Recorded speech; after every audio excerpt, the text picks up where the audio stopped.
She's ready for whatever. No matter what comes, no matter what goes, she's trusting in the Father. And if He said it, then she knows that she's ready. She's ready. She's ready. So get ready. She's ready. She's ready. She's ready. So get ready. She said yes to the call. If He said it, she gon' do it all. Ain't nobody stopping her walk. Man, that girl standing real tall. 'Cause she's ready. She's ready. She's ready. So get ready. She's ready. She's ready. She's ready. So get ready. Hey everybody, welcome back to the She's Ready pod, vlog, and whatever else God wants to make it. Y'all, and you already know He has been making it great. And even greater because, listen y'all, I have the Shani Nikki Moore with me. She has so many business ventures that I can't even name them all down because she is that amazing. Listen, I literally am so inspired by her. Tell the people hello. How you doing? Hello, everybody. How are you? I'm so excited to be here. I'm excited. I'm excited to be here. This is amazing. Y'all better go get one of these. It's a Shani Nikki I Moore. love to get one of these. People don't have this, and I'm just so grateful that I have been. How many years has it been now? Oh, girl. Do we even know? Maybe 19. Yeah. 18? 19. 19? Yeah, maybe 19. Yeah. So it's almost been 5 years? 5 years. 5 years? Yes. That is I'm so excited cool. about that. Oh, I'm excited. That makes me so happy. This is a great capstone. Yes, I this like is so this. good, y'all. Okay, so yeah, this is really good. A good catch up and all the things, y'all. So, all the things. Well, tell them a little bit about yourself. I mean, like I said, you have so many different things. I've experienced so many different sides of you, the pastor side of you, the counseling, all the things. And so, tell them a little bit about yourself. Well, I mean, I would say that I am Nikki. Mm-hmm. I'm Shani Nicole MacArthur Moore. I'm gonna put that maiden name in there. Put the whole thing out there. Whole thing Whoa. in there. But yeah, most people call me Nikki, but I'm putting my government name out there. But I know, if I were to say about myself, I'm a daughter of the Lord. Yeah. I'm a daughter of Shirley Alexander. I am my only child. And so, I don't know. People consider me in different roles: pastor, friend, coach. I don't know. I think at one point the way that I look at it is just that I'm consistently myself in any space. And so it's like I'm Nikki, and then however I may serve you in a particular role, whatever's needed, and that's what it is. What else I can say about myself? I love to laugh. I love laughing. I think laughter do. I do. I like having a good time. Yes. You get what I mean? And I just feel like when it comes down to kind of like certain spaces, like why we always gotta be grumpy? You know what I mean? Like, yes. I don't want to be grumpy. I want to enjoy life in whatever phase. My marriage. I want my relationship with God, my friends. Yes. You know what I mean? And so I have a wonderful husband, Marcellus, which we probably will be talking about tonight. I love my husband. We've been married for 14 years in July. Yes.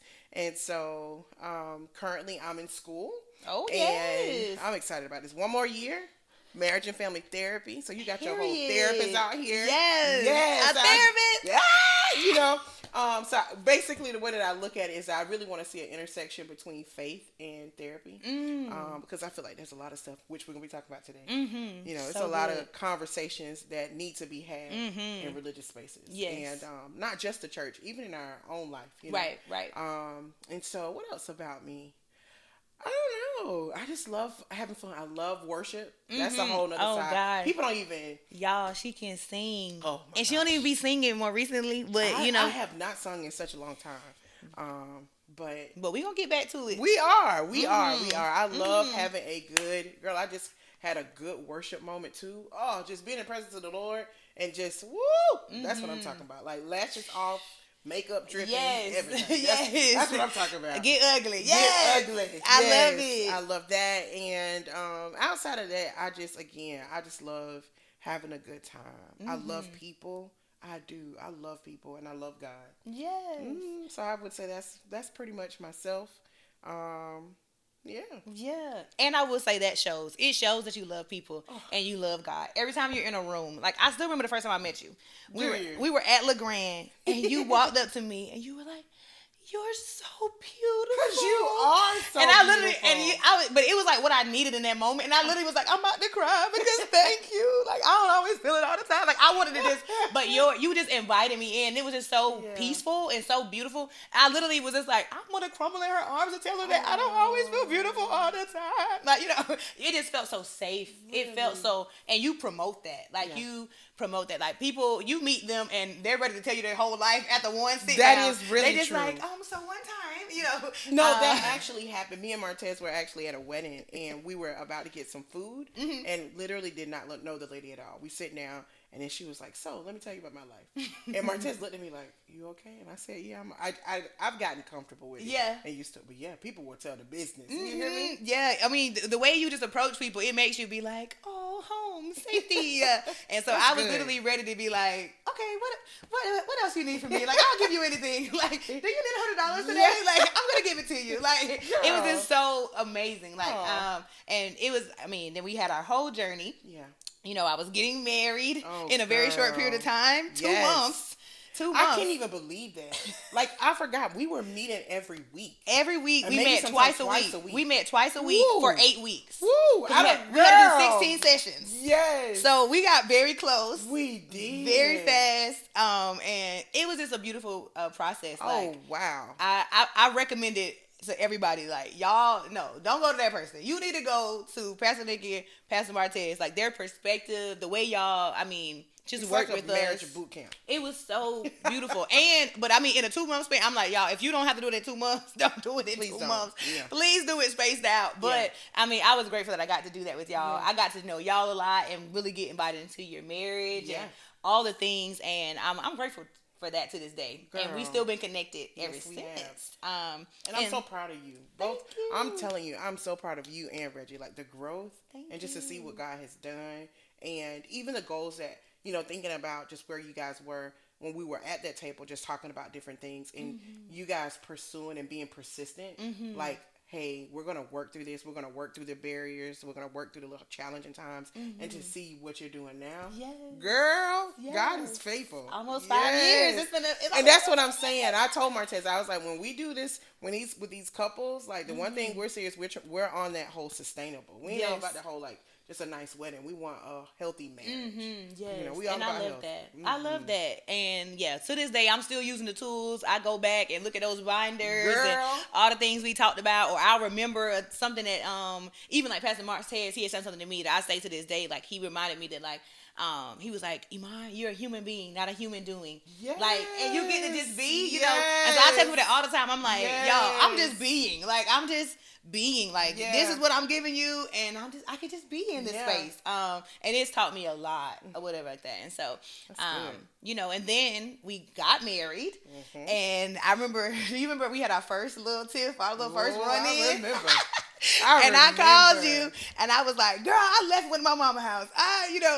And you were like, well, you were laughing, we joked about it at first, and then you was like, yeah, you said something along the lines like, well, you should have called me prior to you leaving the house. Yes. Like, so you were wrong. And I was just like, what happened to the nice lady that I was talking to all the time? I was still there. You were still there. It was so sweet, but you was just like, yes. And you were at your wrong. You already there. So you calling me like, hey, hit a problem, but I've already made the solution. Right. Yeah. I'm like, girl, I got up in the middle of the night. I drove to my mama's house. I can't do it or whatever. And you was just like, yeah, you wrong, sis. I was like, me, but he. And one of the things I love that you taught me to this day that has made me a better woman was to focus on myself. And it can feel like I'm married now. I need to be focused on this other person.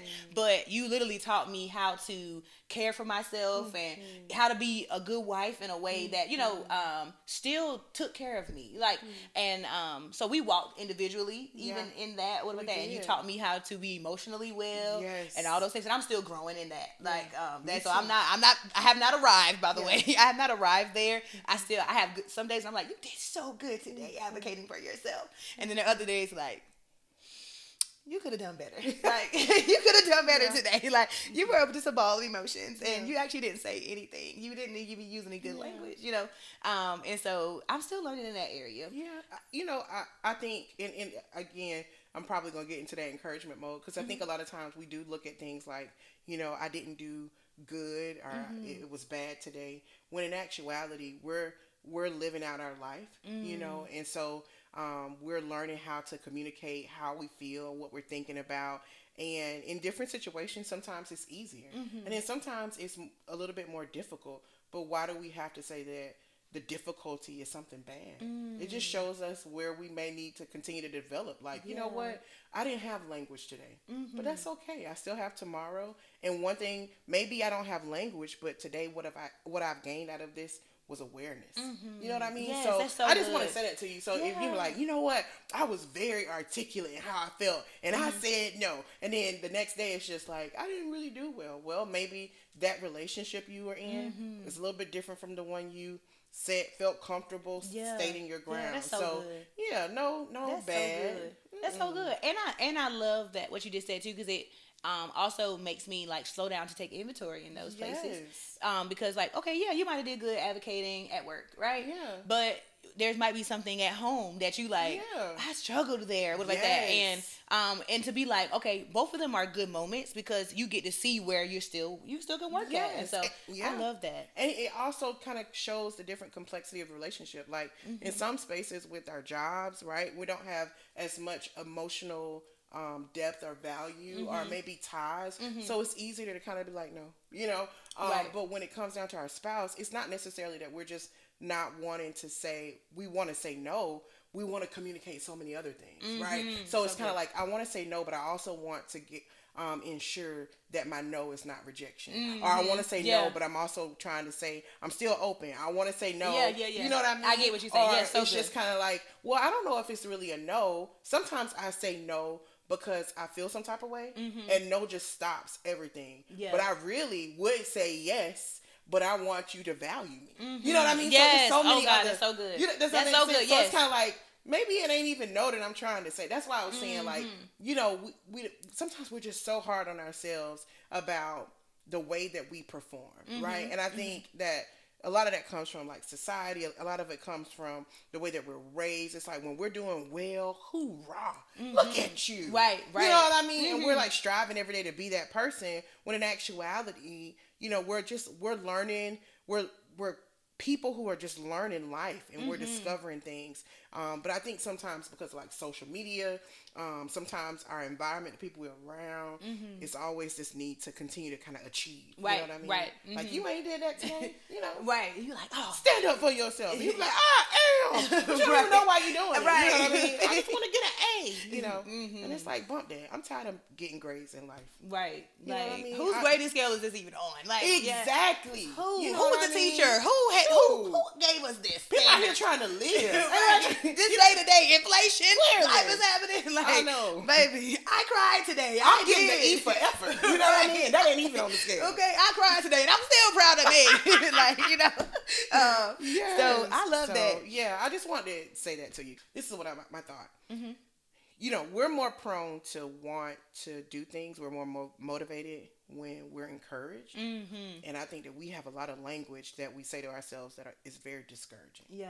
But we think that it's motivation. You know what I mean? Ooh. Like, you need to do better. You know, you can do better than this. And I get it, right? But it's just kind of like, well, what about if instead of just saying we can do better, why don't we just do better? You know? Yeah. Or what about maybe the language is, maybe instead of me saying you could do better, it's like, let's pause for a minute and just see what areas that are we finding difficult. Right? So good. And so from pausing and taking a moment, we may discover, hey, this may be some area of hurt, maybe it's a fear, or maybe you just don't like it. Yeah. Maybe this isn't for me. It ain't gotta have a negative hue. It just means maybe me and this don't match. Right. You know, let me go do something else. And listen, all of that is so good. That's the thing I love about you, because I can be like, oh, this is such, and you like, no, this is beautiful. And I'm like, girl, no, life is falling apart. What are you talking about? Everything is on fire. Yes, you're in the perfect place. Like, and I'm just like, I can make some people mad. Listen. I be making people mad with it because they be coming to me and they be like, my life is just a mess. And I just be like, you're actually in a good place. I'm like, Pastor Nikki, I go, Pastor Nikki, please, not today. Yeah, and people actually did. I have had that happen. It was like, I don't need that today. I don't need that. What I need you to do, Pastor Nikki, is tell me like this is horrible. You know what I mean? And I just like, you know what I mean? But I get it, and I have learned though, because I think when you're in something, and I've been in that space, right? When I'm in it, a person is saying, I can see God working through it. I'm like, no, you can't see this. Right. Where he working at? Working at where? Ain't nobody. You know Where's he what I clocked mean? in at? Because he ain't here. He has left the building. You know what I mean? And he is watching me. And I promise you, because I know he saw this yesterday. Right. But I do understand it. And I think where I have grown, and I will say that me and my therapy class and my program, it really has help me see how to encourage people without trying to take them out of the bubble that they're in. Yes. And that's a challenge that I think for me, because my spaces have always been like religious spaces, that we have this propensity to want to fix and solve, because we think that that's our mission, right? And so when people are going through stuff, it's like, oh, I'm going to direct you to the positive. Yeah. You know what I mean? Yeah. Let's forget about where you are. And I was like, no, Jesus didn't ignore where people were. Right. He was right smack dab in the middle. Right. You get what I mean? To the point that if Mary and Martha are crying, he crying with them. You know what I mean? Or maybe not he crying with them, but he's crying because he's also impacted by that. And so what I have learned since then is learning how to be like, if you're saying this is horrible, maybe I don't understand it personally, but let's just sit in this moment. I'm not going to try and make it okay. Right. That's something I learned in my when I was getting my master's for counseling, y'all. I did not finish, but okay. I'm gonna go back. But that was something that I learned then. Just that you don't have to try to like move people out of that. Yes. Or like that. And so now I hold space for people to feel it. Like, so I'm like, hey, I'm just gonna hold space for you. Like, if you want to cry, you want whatever, something, and and I'm with you, like in that. And when you're ready, you can tell me, like, okay, now that I've expressed this and I've been in this, in the middle of this, it's feeling so heavy and so weighty. Now I'm ready to receive the next level of whatever. Girl. Like, that has changed stuff for me, because I'm just like, why they not getting it? Why, like that? Like, I'm trying to tell them, right? I'm like, stop it, quit crying, that. And then finally, I'm just like, but baby, you have your days when you just can't.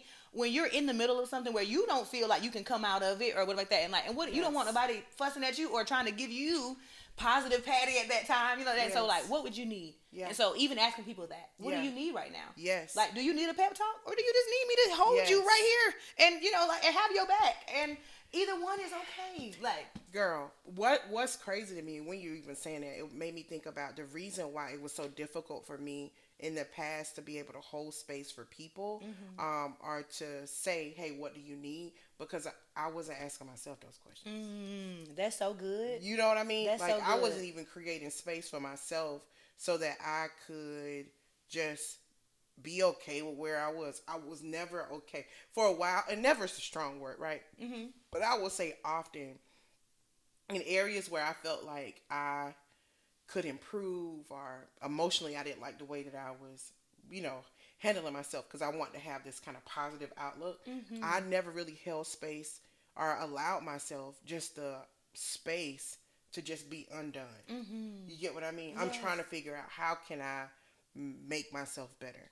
Or, come on, I need to do this, because we got stuff to do. As if me being undone was getting in the way of my progress. Yeah. And I didn't even recognize that me being undone was such a benefit to my progress. It was just a benefit. It was health. It was, you know what I mean? Yeah. And so I even think about that, like, a lot of times what I've learned in just my therapy space, that some of this stuff that I'm trying to offer to people, I need to actually kind of receive myself. You know what I mean? That's definitely what I learned when I was in there. I was like, "Ooh, you need this."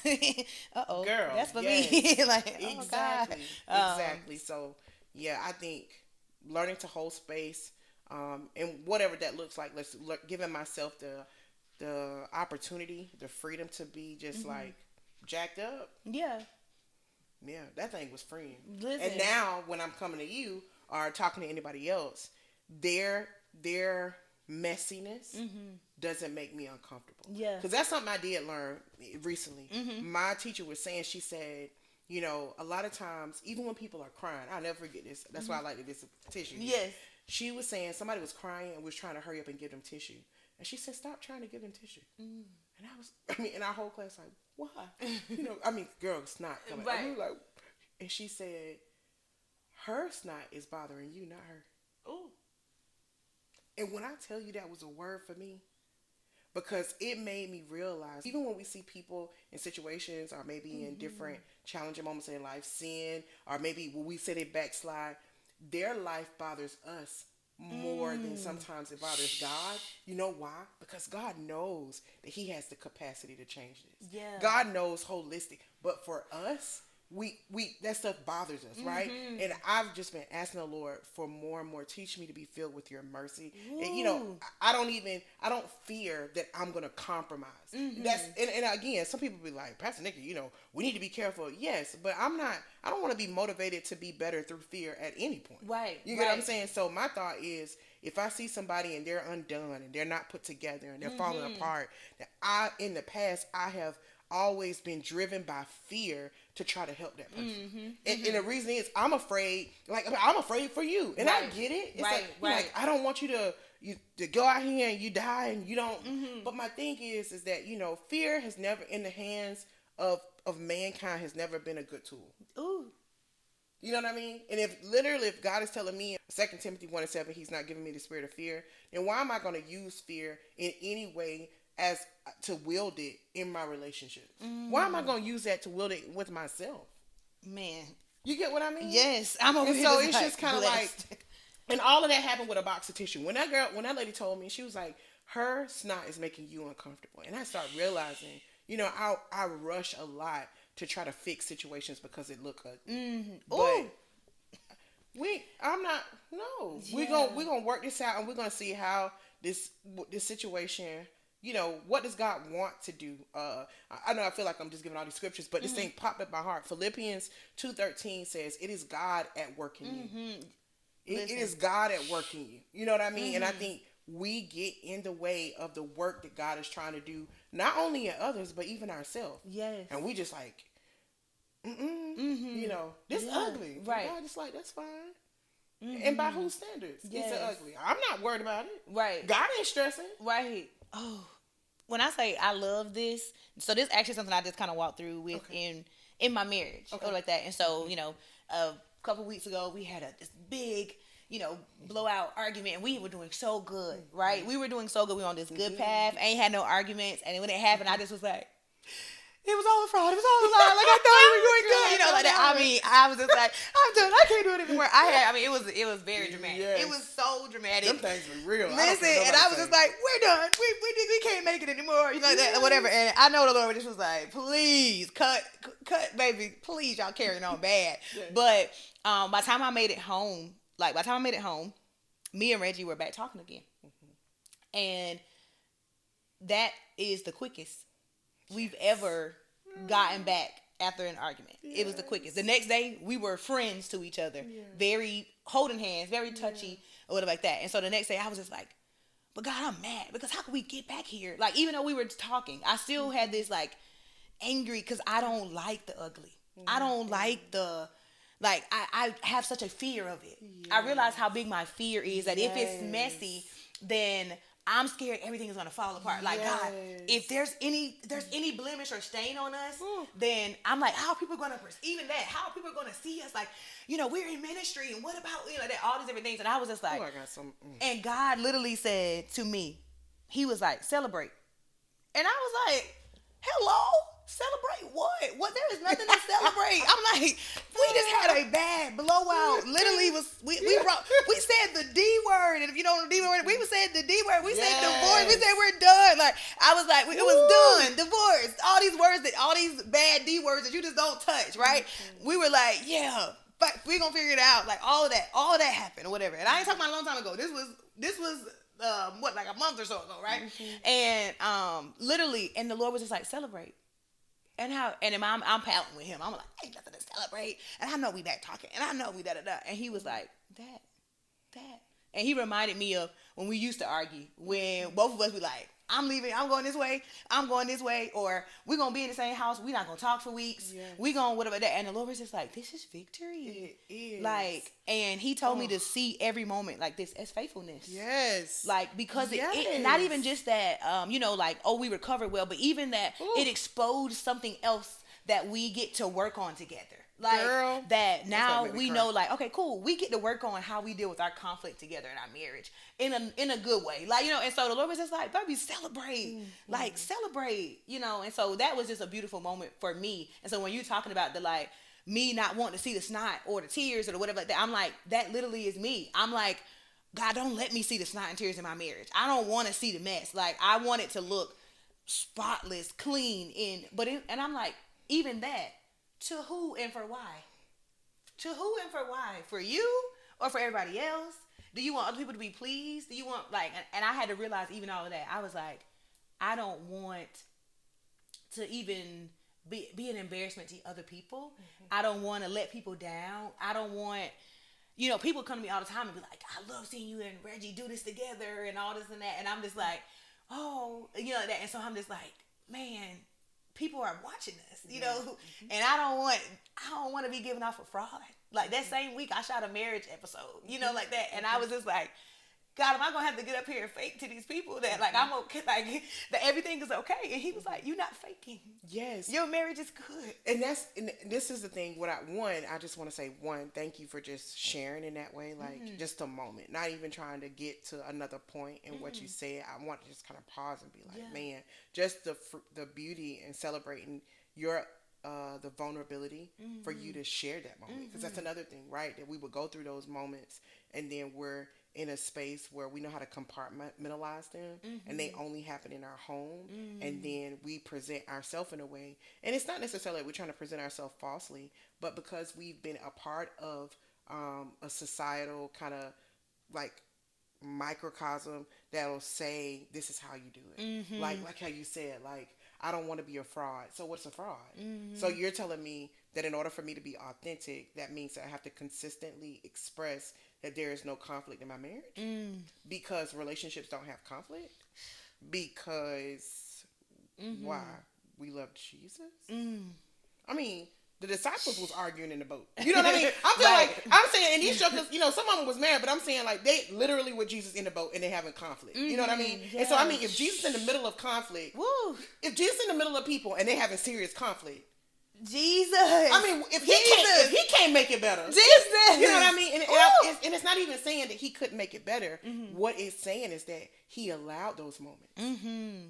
And if a man who can literally calm the sea and literally stop any kind of storm, he can tell it to cease at the beckon of his word. Mm-hmm. And you telling me there are waves and storms of conflict in a boat, and he will still let that junk happen? You know why? Because he understands that this right here will not take you out. The same way that I knew that me going to sleep on this boat while we're trying to go to the other side, that's not going to take us out. I said we're going to the other side. And I feel like a lot of times in our life, we don't have that confidence. We lack the confidence mm-hmm. in God concerning the things that we have. Yeah. So when we do experience conflict, all we see around us is the inevitable, like, end. Mm-hmm. We don't see victory. Yeah. We don't see celebration. Ooh, you get what I mean? Yes. But if somebody in the boat had taken the thought, like, why they up here screaming, we about to die, oh my God, it's not water over, right. I can't even swim. And then somebody will be like, hey, Jesus in the back. Somebody will be like, child, with my blanket. Right. Oh, Jesus with us, he got it. This man that made this stuff. You know what I mean? Yes. Because if he gonna die, we gonna die with him. Right. I guess we're gonna have, it's gonna be better. Oh, well, and I just think, but like you said, I think in our marriage, and this is one of the things I think for me and my husband, even with our whole ministry, Live More Life, mm-hmm. we want to create safe spaces for people. I want to create safe space for people mm-hmm. so that they can feel like, hey, this language that we keep saying, mm-hmm. Why it's bad. Who is saying that? Right. And honestly, I keep saying, like, who is saying that? I know people who say mm-hmm. that. You get what I mean? And I feel like we should start gaining the unction to kind of in the spaces that we have the authority, let's start changing this language. Like, you know, and it's not like I gotta come every Sunday and be like, look what Martez did to me, or look what I did to Martez. Right. That don't make me any more authentic either, because I think some people think they about to air all their dirty laundry to show dysfunction. And being dysfunctional doesn't make you more authentic than anybody else. Right. Nobody. You know what I mean? Like, that's not what we're promoting. Look at my trash. You know, like, we're not promoting that. We're not promoting that. But what we're saying is that we want to embrace that we're humans, but Christ lives in us. Yeah. And so that's the whole point. Even to the world, I'm not gonna say I'm just like you. Yeah. You know, I mean, we're human, right? But I have been given a new nature in Christ Jesus. And I'm saying even to you, like, even though we are in the world, we're not of it. And so there's that difference. But that not being of it gives me the confidence that when I'm going through the same thing that you're going through, I don't have to think I'm about to die. You know what I mean? Even when I do think I'm about to die and I'm embarrassed, I just be like, God, I'm good. You know what I mean? And does that make sense? It's so good. Yes, because even that, I think Sunday we had a whole, what we call third service. Anytime we have like a little extra moment and it kind of go over whatever that, we call it third service. It's not a literal third service, but it was a moment, and I went to a wife, you know, and I was sitting down, and she started telling me, just like, I don't think we're going to make it. We had this big blow up. We da-da-da. And I looked at her and I smiled. And I said, celebrate. Like, and I thought about, and I was just like, God, you're faithful. Like that, like, even if it wasn't even for me, you know, that, like, it's like, oh God, like, I'm so grateful that I walked through that this week. Yeah. Because here's a wife who needed to hear that, like, they, you know, like, who wanted to be like, ain't no way. Ain't no way. And she was telling me stuff, and she like, yeah, I know. It's, you know, and I'm like, girl, you ain't got to be embarrassed. I was just here this week, but you know what the Lord told me? Celebrate. And ever since then, she been messaging me going like, you know what, girl, I'm celebrating. Like, today was, you know, it was hard. It was tough. We had some hard conversations. She was like, you know, and I was like, celebrate. And I was just like, and let him be, and let him grow, and all these things. I was like, and you do the same. You be, you grow, you all those things. I was like, all of it is good. Like, it's growth, it's learning. And I was like, I was like, the Lord kind of showed it to me as like school. Like, I get to be in class and I get to learn from him. Like, these moments, that's why I say I call him faithfulness now, because I get to learn from him. He shows me something every single time. Like, but that's if you want to learn now. So if you want to slow down and be like, all right, cool. So, you know, after that, me and Reggie had a conversation, and we were talking about, and I shared this on the last one of our last episodes, so I don't want to be like, oh, we heard this already. But I shared about how after the conversation, we were talking about conversation style. And so he like, if you take the long way around, you've lost me. Okay, it wouldn't have happened if we didn't argue though. But and I'm like, with me, I want to know what happened to you when you were 5 and how it's affecting you now, and you know, whatever. And I'm like, that happens because you know, that happened back then, and da da da like that. And I can trace all the different things over there. And he like, I don't care what happened to you when you was 5. Like, not in a way like I don't care, but when you're telling me a certain story, if you take that way around, I might miss some of the detail of the stuff you actually wanted me to hear or whatever like that. And he like, and I need you to know that, because it's times you haven't felt heard. And it was because of that. And not because I didn't want to hear you. He was like, that's just not my like conversation style or whatever like that. And at first I was just like, but I want to tell him everything or whatever like that. And so, and the Lord was just like, no, like, but you also want him to comprehend and hear when you whatever that. And so like, that might be how you talk to your friends. Or like that, and that's okay, like that. But for him, give him the facts, give him the part that he needs, like that. 2:00 tomorrow, be there. And I also say that I think too, being able to communicate your why. Like, okay, if the goal is, like you said, in this situation, I'm talking to my husband, and I actually want to be heard. I want him to hear what I'm saying. Then take the short route, so he hears. But it's okay in certain moments where you communicate to him. I think in this moment, in engaging with you, I don't want you to know me. I want to know you.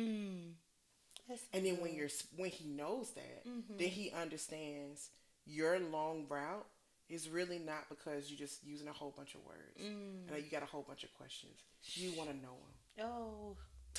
And then he can appreciate it more. And he's not thinking, then it can lessen his anxiety that he has to recall. Because see, I realize even my husband, I can see that look on his face when I'm talking a long time.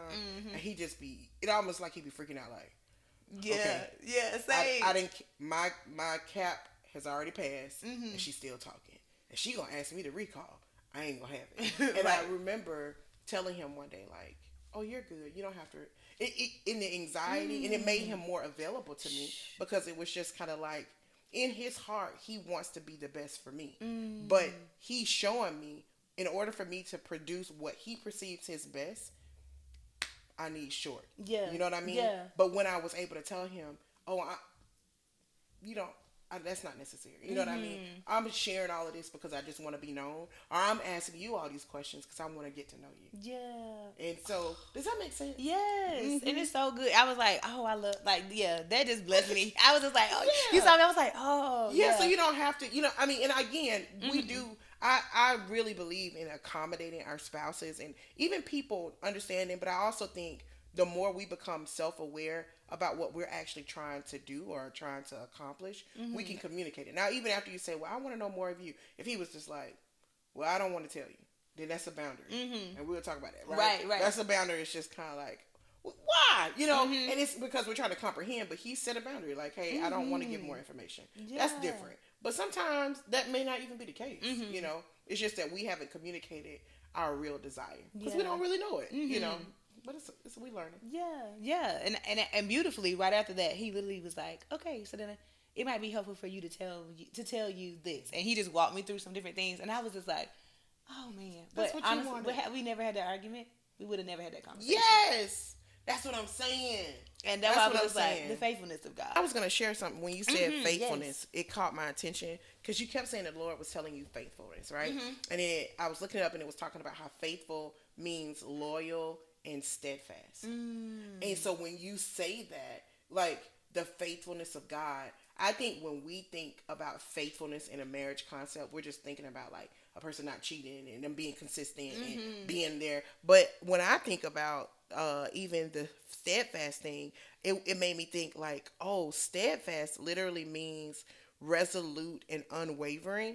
And so I thought when a person is steadfast, it's literally that they refuse. It's like this refusal, like I'm going to continue. But that's even in the face of opposition. And so when I think about the Lord establishing this kind of tone of faithfulness in your marriage, it's highlighting the conflict that you're going to deal with. It's dealing with hey, I'm going to continue to persist even though I'm experiencing these different difficulties. So I don't know, I just feel like that says so much about your marriage. Even when you kept saying like, I don't want to be a fraud. I'm like, actually, I feel like the Lord is proving you. Like how it talks about like with gold, like being proven.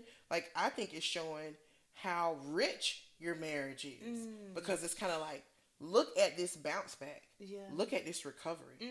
Look how we're navigating through marital conflict and how it's impacting us. And then how we're in turn allowing this conflict to prove us. It's showing, it's making us even more genuine than we were before. Like instead of running from conflict, why don't we embrace the conflict and allow it to make us better. So, and it already has in those past few weeks. I can tell. So it's been beautiful. Like it's just another side. I'm like, hey, I'm telling you this because and he's just like, thank you, I needed to hear that. So these past few weeks have just been beautiful. And I'm just like, oh God, like then you like, thank you for that moment, but in the moment you don't see. Girl, no, you want to mess up the streak, like how I be feeling about the Bible app. And they be like, oh, you doing so good, and then you forget one day, you like, oh, you like, yes, and that's how I be feeling in my marriage sometimes. I be like, we was doing good, we got 8 weeks.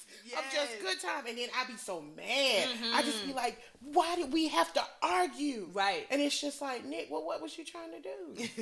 Well, I didn't want to argue. Right. I didn't want to argue. And then I be mad at myself because I go back and I listen to what I said, and I was like, oh, that was dumb. Oh, that wasn't true.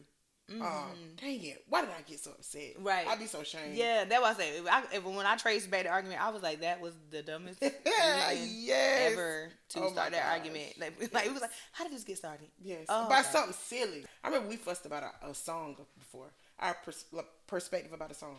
Really? Yeah. And he said something. He was like, I don't think so. And I was like, that's exactly what it's saying. And then he was just like, I mean, that's my opinion. And I was like, well, why did you think that? And it was just kind of like, yeah, we jumping in this car, right? Jumping in this conflict car. And then it was like, I don't care. You don't see my perspective. I mean, how did we get here? It was about a song. Literally about a song. So now when I hear the song, it literally is a Christian song. when I hear the song, I just look at him like, so how? He like, you want to listen to it? Nah, it's me. Susan, come on. Yes. I'm feeling some type of way. Oh, that's so good. Mm-hmm. So I want to talk about, so we, when we were doing kind of post-marital counseling, we walked through that a little bit too. And we started doing like 101s. And we walked through a book. Yes, we did. A mighty book. Okay. Listen, highly recommend. Catch this one. The Emotionally Healthy Woman. Took us out. Listen, it is such a good book. All the emotionally healthy are good. Like the leader, what's his name? Peter. His name's Pete Scazzaro. Yes, homeboy's in New York, and he has a wonderful church. Yeah. I mean, you've been to his church? No, one of the girls that we discipled, she actually was in Thrive, and after she finished, she lived in New York, and after the class, she said because of the Thrive class, she went to his church, and now she's a member and she's leading groups. Really? Yeah, so she literally sent me a picture of her and him, and he was like, Nikki, thank you for everything. Girl, I thought, to me, and I'm a fan, people. Right. I was like, Pete is in my face. Yes. Yes. And so he changed my whole life, like I was telling you before. Like, for me, I would have positioned myself or kind of seen myself as being spiritually mature. Me and my husband were pastoring. We're doing all these things, and we went on a marriage retreat. And I remember, they gave us an assessment to take that morning, and I'm just like, we're at a pastor's retreat with some pastors, and I'm filling out the chart. And you know how it is with assessment, like you answering the questions, you don't want to lie, but you don't want to have a bad answer. Y'all know what I'm talking about. Like you just like, should I tell the whole truth? Maybe. And then I was like, no, I'm about to be honest, because I know, it's about our maturity. Girl, he had like 7 areas that highlights emotional maturity. And one of them, you could rate as a infant.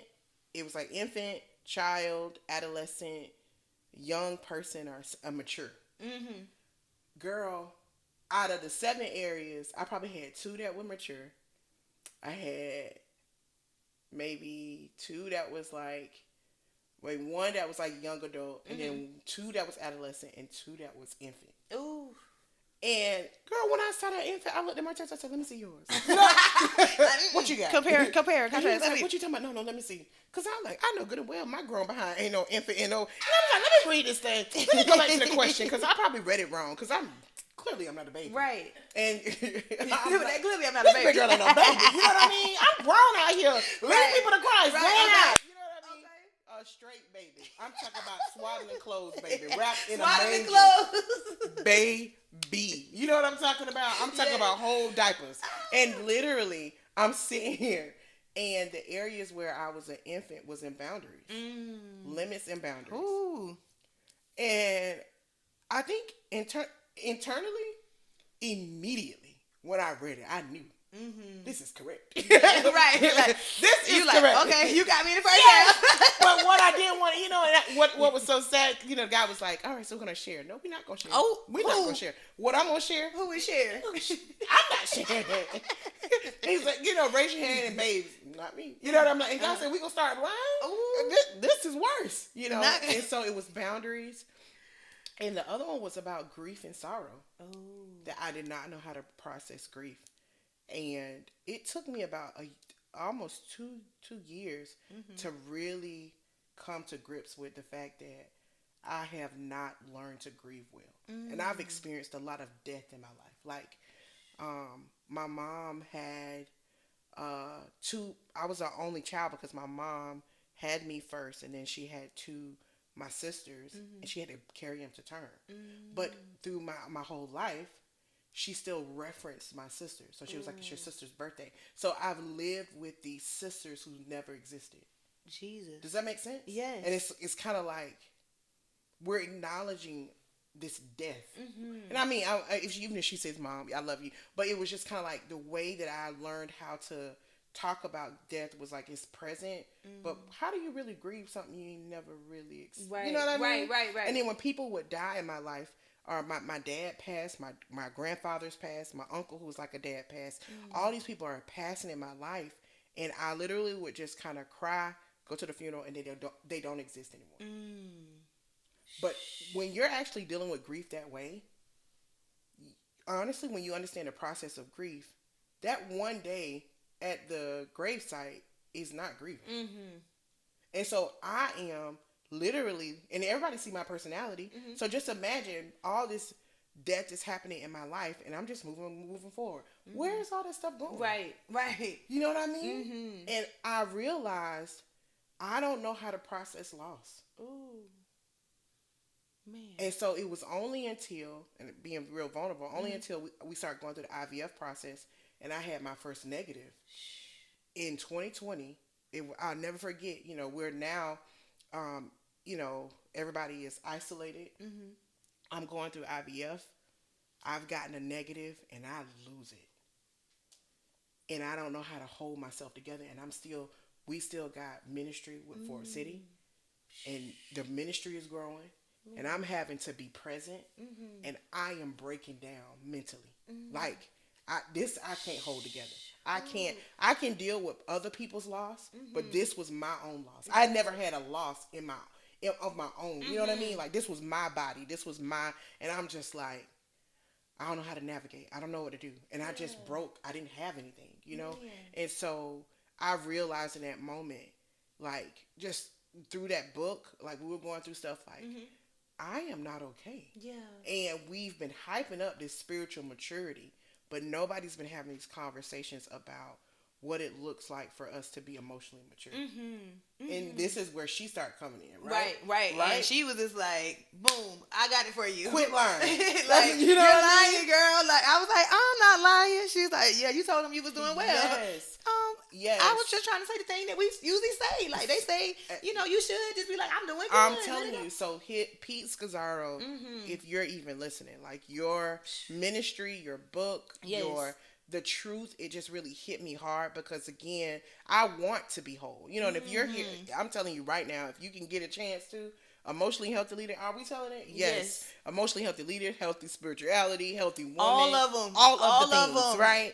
Because the foundation is that we are meant to be whole. We're meant to be whole. And we can carry, I don't think it's a facade. I just think that people have learned how to navigate through church without emotion.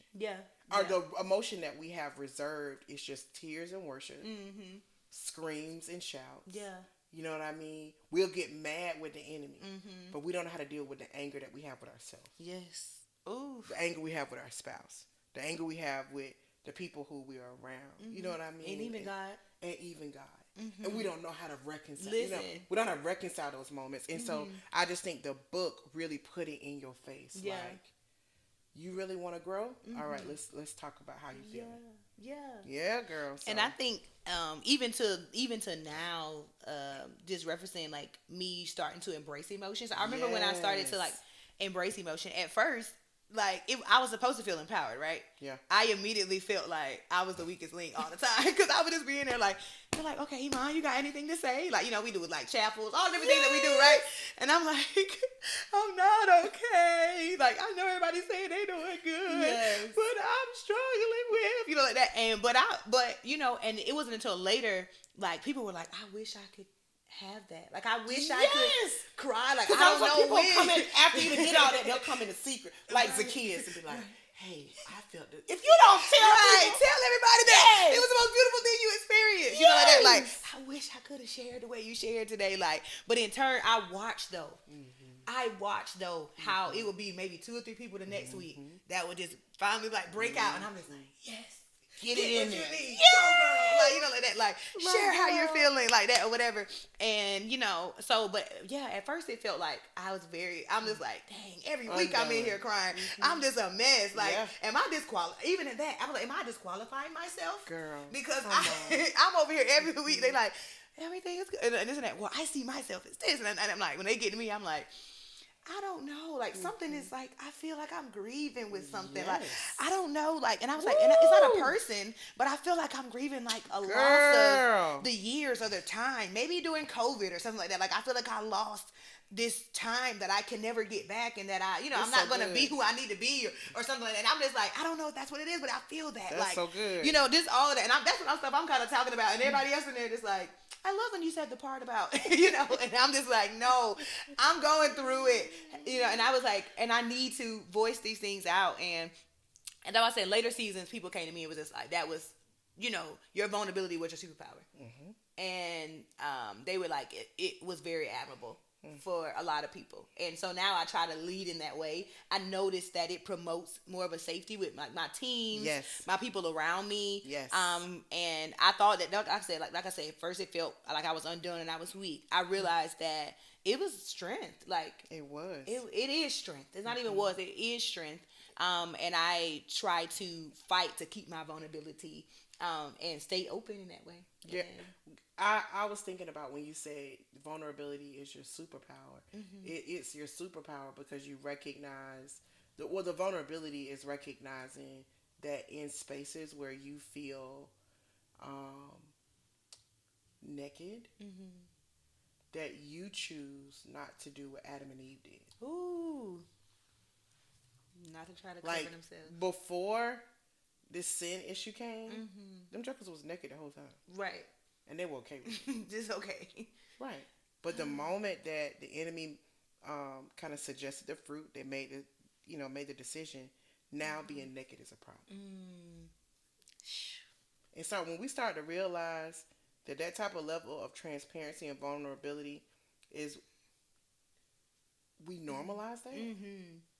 then I don't feel uncomfortable if I'm the only person in here crying.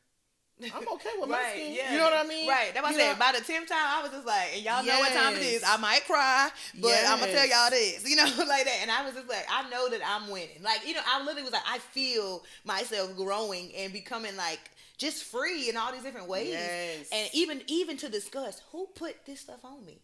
Like, because I'm like, who told me that I needed these clothes? Girl. Like, and that's what, in my mind, I mean, again, we're not back there with them, but I'm just like, where did they even think about sewing leaves together? Right. You know what I mean? Well, who made this suggestion? Because ain't put nobody. These branches together. Yes, who made out this leaf pattern? Right. You know what I mean? Go get some string. Right. You know what I mean? They'll do it. Yes. Go get that big leaf. Yes. You know what I mean? And how did you know that the parts that you had, those were the things that needed to be covered? Mm. And so it's just, again, it just shows how when we're distancing ourselves away from God, mm-hmm. we are left with all these different suggestions that aren't true. Mm. Listen. But the closer that we get to the Father, mm-hmm. who is truth, we start to discover, like, this is what is the truth. I should have just ran my naked butt to you. Right. I should have just came. I ate that apple. I did. Right. And I'm so sorry. Okay. I'm so sorry. We could have done dealt with it. Yes. And it's just like, I please, I don't even know what the policy is around here. I don't know. Right. Never seen nobody even eat something. He said it's not to, you know what I'm saying? I don't know what's going to happen. Mm-hmm. But I thought about hiding, but that just seemed dumb. Right. So here I am. I ate the apple. What's up? And it's like, what would life look more if we started walking in the light? If we created spaces where walking in the light was okay. But it's almost just like what's normalized is hiding. Yeah. And that's why, and I think people get more upset when people get caught. I think people get upset when people get caught, one, because they're disappointed, but I also think that it's because we still haven't normalized whatever it is they were hiding from. Yeah. Because, sis, okay. That's a good point. That's a good point. And I think even in my own vulnerability, it's made me see people differently. Like when people come to me with a sin issue or whatever like that, like I used to be like, oh God, what am I going to do? How am I going to like that? I'm like, oh man, how did they get into this? Like now I'm just like, okay. Like, and it's just like, okay. Like I'm not, I'm not shocked. I'm not worried. I'm literally just like, one, I know that there's nothing God can do like that. Yes, I'm literally like, okay, like that. But I'm just like, you know what you need? Mm-hmm. You need more people to be vulnerable with you. Yes. You need more community. Yes. Like you need, and I'm just like, yes. So I actually, I'm like, I actually want to invite you in closer. Mm-hmm. Like, and they're like, huh? You sure? I was gonna sit myself down. I was gonna run away and go this way, and I'm like, why would you run away from your help? Or like people who need you, like, and I literally was, and the Lord started been challenging me, and he always say, you need to be vulnerable with that person. And shame will make you do that though, right? Yeah. Shame will tell you, hey, you need to cover that up, you know. And but I think, I mean, hey, the scripture says that Jesus despised shame. So I'm saying, if Jesus is over here despising shame, why am I grouping with shame? Why am I partnering with shame? And I always tell people, shame is something. Shame is like what, like it's like the worst friend because it'll come to your house and it'll bring other people. Oh my God! But did I tell you to bring somebody? It was like, well, when I was on my way to your house, I saw fear. And I saw guilt, and they were saying they ain't had nowhere to go. So I was just like, well, let me go ahead and get in the car. Listen. And so then it's like, just imagine somebody coming knocking on your door, and they just be like, girl, what you doing? Who are these people in the back? They fine. And so shame come in, and then guilt come and sit there, and then all of a sudden guilt be there, and he be like, well, you know, and I'm like, when you start talking, I don't know you. You know, guilt, he talk too much. And then shame be like, it's okay. And it's like, well, what y'all got to eat? And like I tell people, shame will come in your house and it'll never leave. Yeah. It'll make itself comfortable. It literally walk in your house and then I'll be like, I'm just coming over here for a little while. And then they'll be like, hey, you mind if I stay over? Yeah. We ain't got no room. It's all right. I'll sleep here on the couch. You know, and I just feel like a lot of times we wear shame. We'll wear it to the point that it becomes an accessory. And it affects the way that we literally navigate in our life. The reason that I'm altered the reason I say this, the reason I covered this up, the reason I haven't told my whole story, the reason I don't disclose, is not because I'm not aware that truth won't set people free. It's because shame has told me that people can't handle my truth. Ooh. And yes, are there some people that can't handle your truth? Maybe, because they shame too. Right. Because they shame. Okay, they like, ooh. Yeah, it's just like, girl, I don't want people out here telling their business because then they'll bring up my business. Right. You know? Then the Lord might convince me to share mine. Yes, but it's just kind of like, what would it look like if we woke up in the morning and we were no longer guilted by shame? Yeah. What would that look like? I'm telling you. What would it look like if we weren't motivated by guilt or fear?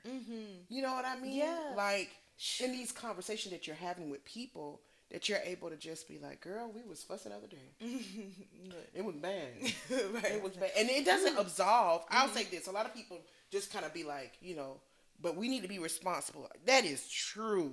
You know what I mean? Yeah. It doesn't absolve responsibility. You know, it's just saying, I don't have to carry this with me to heal. You know what I mean? You don't. You know what I mean? So I love to hear that you are in this space where you're seeing people where they are and you're inviting them with all of their brokenness. Yeah.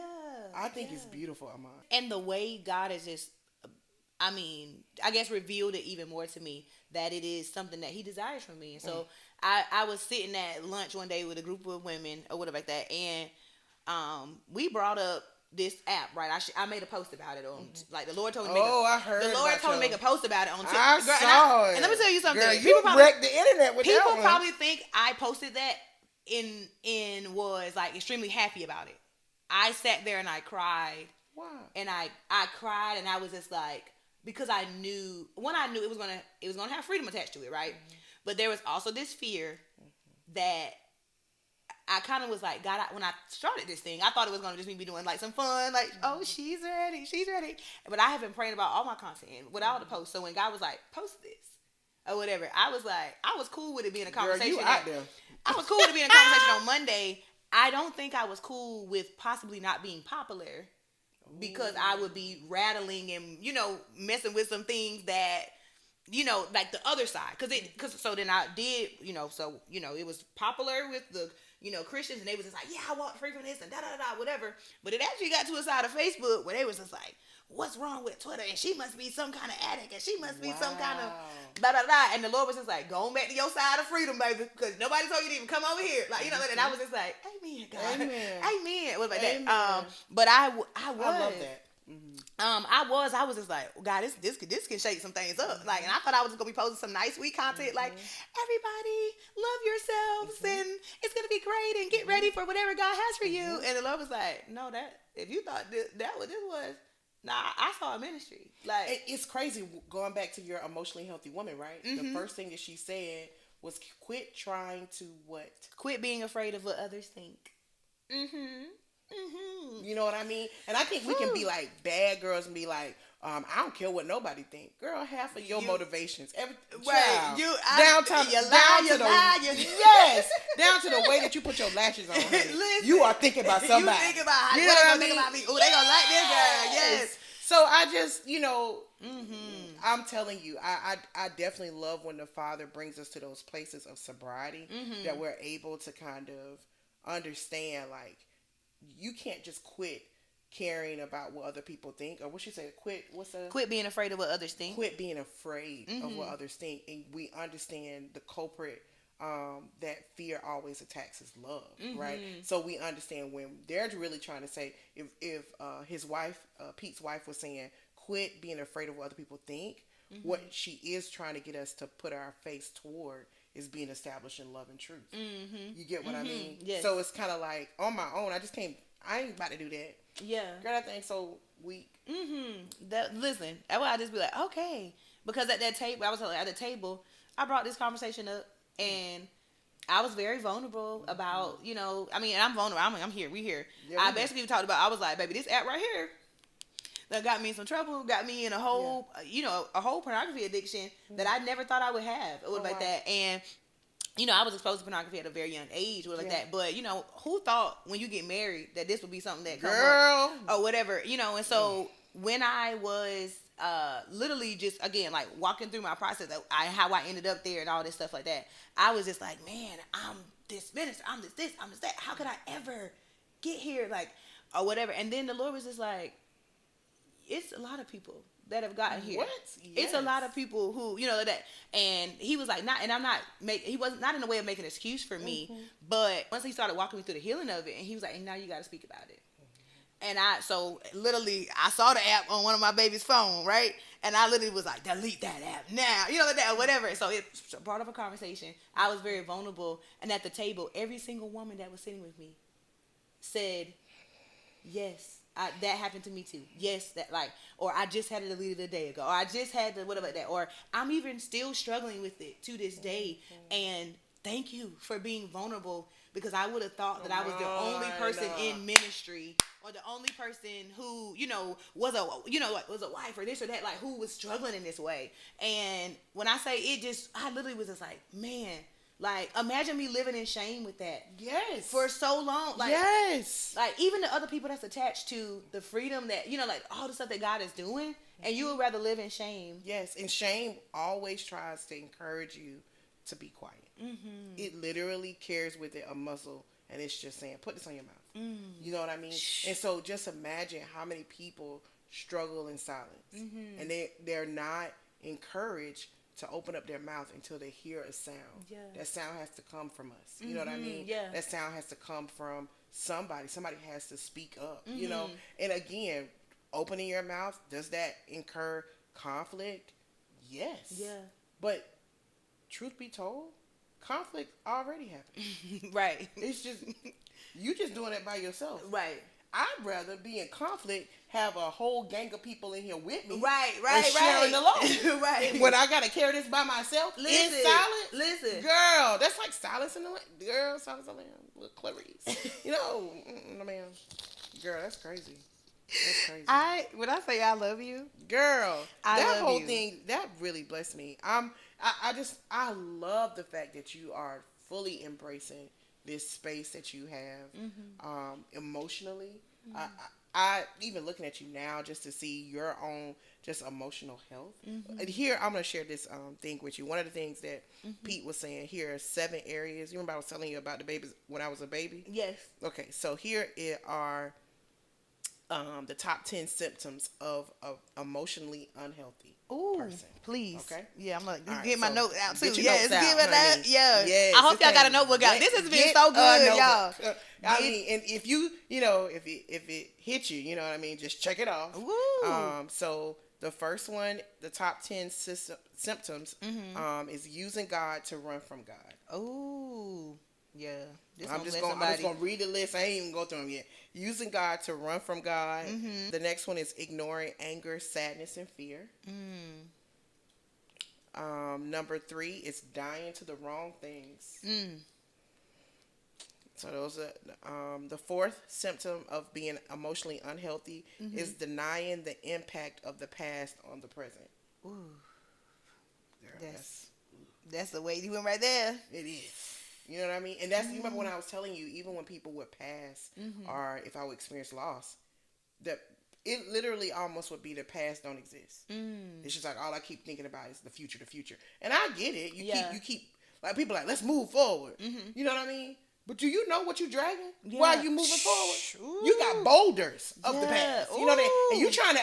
It's almost like an elephant, like in a fine china. Like, are we not gonna talk about that you big walking in this? I mean, your butt just knocking stuff over. And I feel like we got so much baggage and stuff that's we carrying around in our relationships, and we trying to figure out why people so angry. They angry because you hit them. You know what I mean? Literally, like bitch, move. You got a whole bunch of baggage. Yeah. You need to acknowledge this past. You don't have to live in the past. You know what I mean? Because I get it. Some people like, I don't want to just go back to the past and just dwell in the past. You ain't got to dwell. Right. But we need to offload. We need to acknowledge. We need to talk about like that thing did bother you. Yes. And that's okay. Like, and I know it's bothering you because every time we get in a similar situation, come on, baby. Anytime anybody shake the table, show up. It show up. All right, keep going. It show up. And so the next one is dividing life into secular and sacred compartments. Ooh. And that right there is something, because what that basically is saying, that God live in the sacred, but all your other stuff live in the secular. You know what I mean? So I understand a lot of believers. It's kind of almost like we'll say stuff like my life. I want to live for the Lord, but what about my life? Galatians 2:20 had me thinking like your life was crucified with Christ. Right, baby. Dead. You know what I mean? Dead and gone. Your life, and they're like, well, what kind of life I got? You got one, but it's in Him. Right. You know what I mean? And that don't necessarily mean that it means like you in church all day. You know what I mean? But we don't know how to live in Christ. Yes. You know what I mean? We live for Christ, but we don't know how to live in Him. That time is time. There's no secular or sacred time. Girl. Like, yes. I read a whole book on that. Okay. Yes. All right. Number 6 is doing for God instead of being with God. Yes. And we know about that one, right? Oh my gosh. Because we so big on being productive and getting things done. If we can have a whole shirt that be like, I'm productive, everybody would want it. You get what I mean? Like, yes. Like, yes, but we ain't got no am I resting? Like, am I taking a Sabbath? I bet you won't get one that say, I'll take a Sabbath. Yes. Because you don't.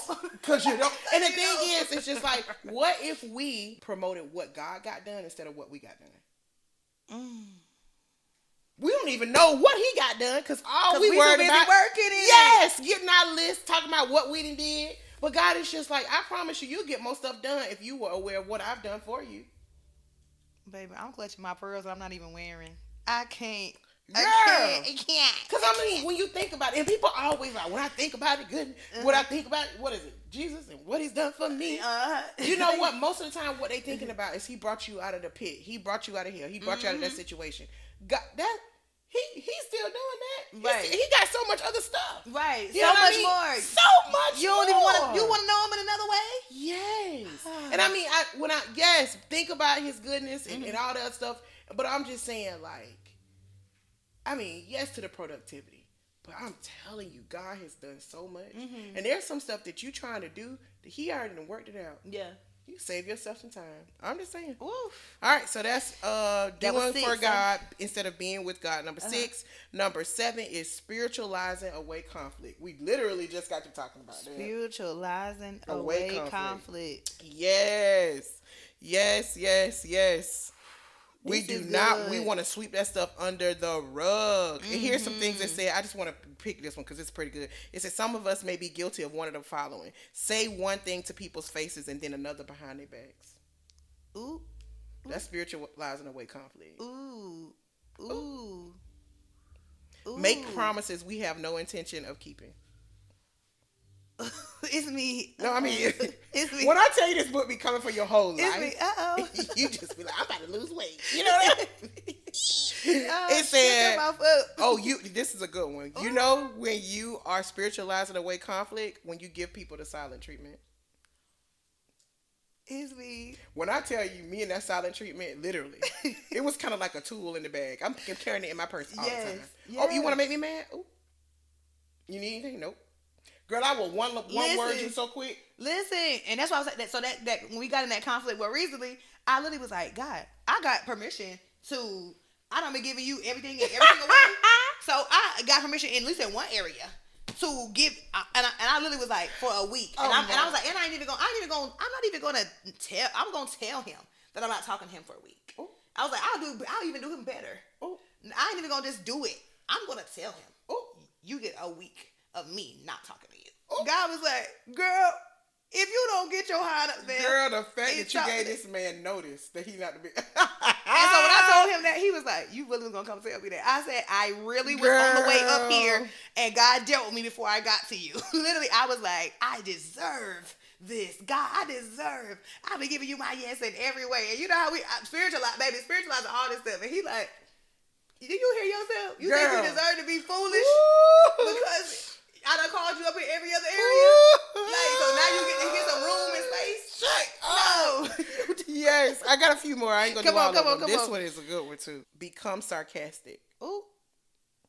I'm telling you, when I first got this, you could tell the arguments was in my soul, and I was like, "What you mean?" Anytime you say like, "What you mean," you know it's got something. Nah, that ain't. Like, I mean, that's really. And then here's one that he said. He's like, "Tell only half the truth because we can't bear to hurt a friend's feelings."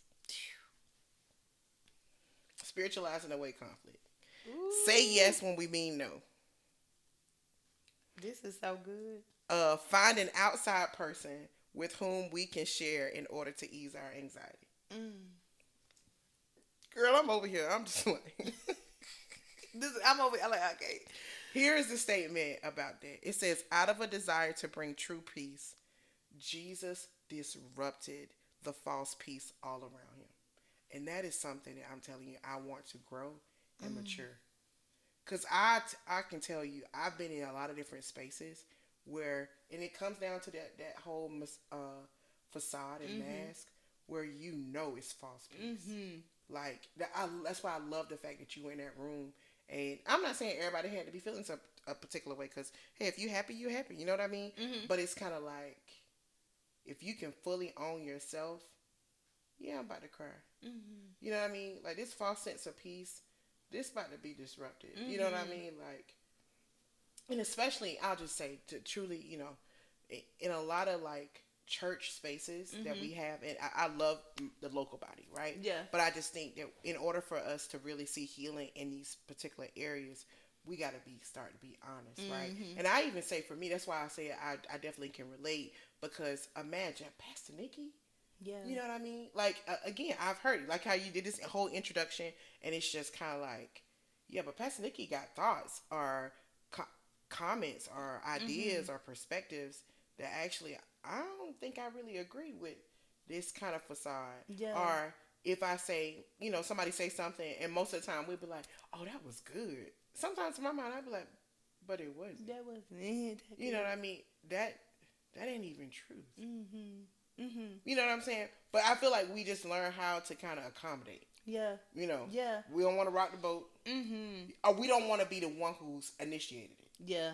The boat start rocking, I'll move a little bit. You know what I mean? Yeah. But don't let me be the one. Yeah. But girl, yes. And I think even I think some of the stuff I had tied to that person who initiates those things is I was just like, I don't want to be problematic. Because we will make them people the problem. Listen. Yes. And I literally was like, difficult. I don't want to be a difficult person. Like, you know, even in like certain things I've been experiencing more lately, I'm like, man, I feel like I need to speak. I need to say something. Like, if I say I love you, then I need to speak up. Yes. Like, you know, like the Lord dealt with me. He was like, no, if you say you love this person, then you not speaking to them and telling them the truth of how you feel is being dishonest. Yep. And I'm like, basically every time I'm around you, it's a facade. I'm trying to muscle up this. Yes. I'm good. Because I'm trying to spiritualize conflict avoidance. And I'm trying to figure that out. Right. And I'm like, okay. Yeah. But it's not good. It's not good. It's not good at all. It's not good. Yeah. But that's okay, because we learn it. Yeah. And the thing is that the way that we can look at it now is not like, why didn't I do it? We just continue to be conformed to the image of Jesus. This is what Jesus is doing.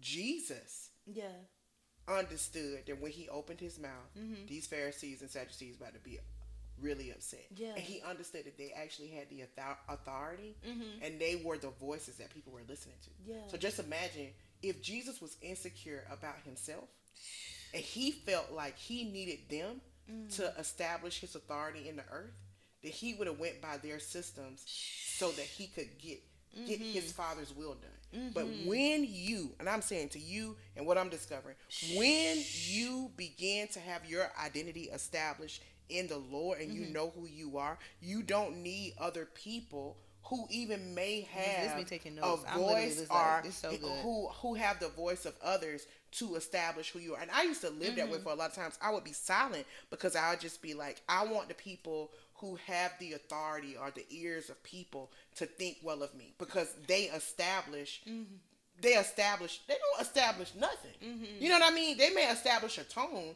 but you can't. I know who I am. And even if people, I feel challenging, even when I didn't want to do social media for a while, because I think I wanted to keep the image that people had of me. Yeah. Pastor Nikki, same. Pastor Nikki, they go Pastor Nikki, she's so kind, she's so whatever. And I didn't think I was going to be ready for the comments saying that I'm this and I'm that, because I wanted not only to be liked, I still wasn't sure who I was. Yeah. And so if you're going to tell me that I'm a bad person because of what your perspective is, then I'm going to be looking at that comment like, that's me. Yeah. That ain't me. Yeah. I don't know who you talking about. Right. You can put my name on it, but that ain't me. It's who? It's somebody. It's whoever is in your head, but it ain't me. You Right. know what I mean? And so I love to see that we have an example. Jesus was our example to show us that this man knew who he was. He didn't have to act proud. Yeah. He wasn't provoked by Satan. Like, he didn't even allow Satan to provoke him to prove who he was. But he knew who he was. So when moments of conflict came, this brother showed up. He showed up. Yes. And you can show up. And that's why I'm saying, girl, when I tell you, show up, Amon. Yeah. Keep showing up. Keep showing up. Keep disrupting all of this stuff that's saying, you want to continue to elevate. You want to continue to rise. You want to continue to be known. Baby, he already know me. Listen. The person who I want to know me knows me. Listen, you in my conversation to myself. I was standing at that window. Really? Right here. Literally. And I was. That darn word of knowledge. Listen, and when I say I was literally in tears, and I was like, God, like, I was just like, I feel like because even more recently it's been kind of challenged of like, I'm trying to be famous, or what you trying to do, or who you trying to be. And I'm like, I'm just obeying God. Like, and I don't care. I don't care if only 2 people like it. Like, if that was for them 2 people, like, I was just like, I was like, y'all don't care. They like, this is the way you need to do your content. More people are get with it or whatever. And I'm just like, I know all that stuff y'all talking, and I ain't saying I ain't saying I'm against all of it, but I'm just like, I'm gonna be me, and I'm like, hey, what if we all look the same on the internet? What I was like, God works. I was like, he operates in our authenticity, and so you telling me I got to look like every single other person on here, and I was like, no, I know who he told me to be. I know who Iman is, and I was like, I just gotta believe that who this is for is gonna be who this is for. All this, and I was just like, God, I just want to make your name great. I just want what you want for your people. Yeah. I just want your message to be spread. Like, and I mean, it was a whole comment. I'm just crying. I'm like, then I realized I was like, I don't want people to think that it's this. I don't want people to think that I'm trying to be famous. I don't want people to think. And I'm like, I know what you showed me about the businesses and all the different things I'm going to do. You told me what they're going to do. And I was like, but it ain't for that particular purpose. Yeah. And then the Lord was just like, you care too much about what people think. Yes. And the thing is that type of mental management is really anxiety. Anxiety is literally trying to mentally manage the future. Yeah. Who is in 2028 right now? Nobody. Unless we in some type of multi-universe. Right. Ain't nobody in 2028. Right? But we are trying to literally get people right now to we're trying to adjust ourselves so these people in 2024 can still like us in 2028. And who is to say that they still gonna be alive? And who is to say I'm still gonna be here? Listen. Who is to say that my Jesus won't be coming riding on the cloud coming to get me? You know what I mean? My whole point is that we're trying to mentally manage things that we have no control over. And even if we did, my whole point is like, I cannot control what you think of me, and even if I've adjusted enough that what you think of me is something that I enjoy, I will have to continue to stay on all the time for you to keep that position. Ooh, that's too much work. Listen, you hear me? And it ain't doing. How is that benefiting me? Right. That's exactly why Jesus said in Matthew 6, he was like, take no thought on all this stuff. How can worry make you taller? But even in that, like, I know, not even that I just hear God, I obey God. You do. And I love that for you. Listen, and that right there alone, like, gave me peace today. Mm-hmm. That I was just like, I know that when he speaks to me, if he tells me to pivot, if he tells me to go a different direction, girl. if he tells me to whatever, that, like, I don't just hear it and just go, look, I don't know. Like, if I gotta do it crying, shaking, scared, I'm just like, Pastor Nikki, I don't know how I'm gonna do this, but my God. You know, like that, you know, move to St. Louis and the Lord say come back home, I'll obey. Like, you know, like, and I'm just like, okay, God. And I was just like, if that's all I got right now, that's all I got.